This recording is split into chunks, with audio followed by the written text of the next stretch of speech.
It's early morning on February 15th, 2013.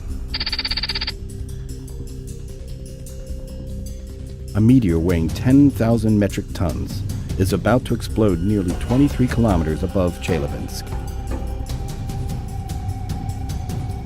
Shortly after local sunrise, a blinding sight for the stunned spectators on the ground. A massive explosion equivalent to 440 kilotons of TNT. Hundreds of tons of debris released and quickly moved up into the atmosphere.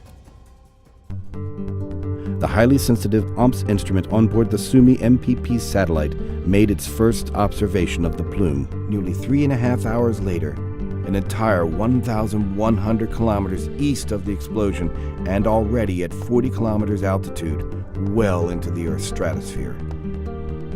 A surprising observation, since the stratosphere usually acts as a bumper that caps aerosols trying to rise up from the lower atmosphere.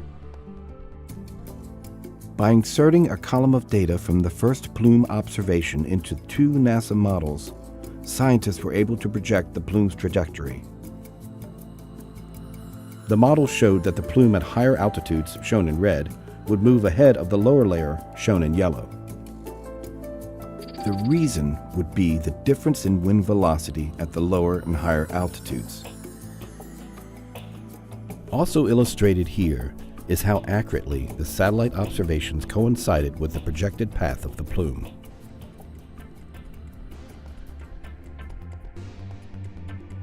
When OMS made its second observation, back at Chelyabinsk, nearly 5 hours after the bolide, there was still evidence of the plume at a lower 30-kilometer altitude. On February 16th, one day after the bolide, the OMS instrument detected the far end of the plume even further at 1,700 to 4,300 kilometers eastward from the explosion. By February 19th, 4 days after the explosion, the satellite observation showed that the meteor debris had circumnavigated the entire globe and returned to Chelyabinsk, forming a complete global belt. The clean shape of the belt was another surprising prediction, considering that northern hemisphere winds during the winter are usually rather inconsistent in direction.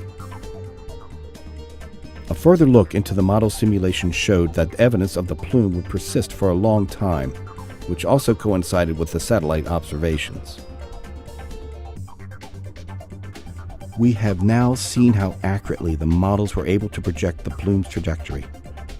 This is critical, since the same models are used to study climate and ozone depletion. The unprecedented sensitivity of the OMS instrument and its ability to see vertical profile of the atmosphere helped scientists track and study the meteor plume for months, revealing a much better picture of what the aftermath on the atmosphere could be from potential future and even bigger events.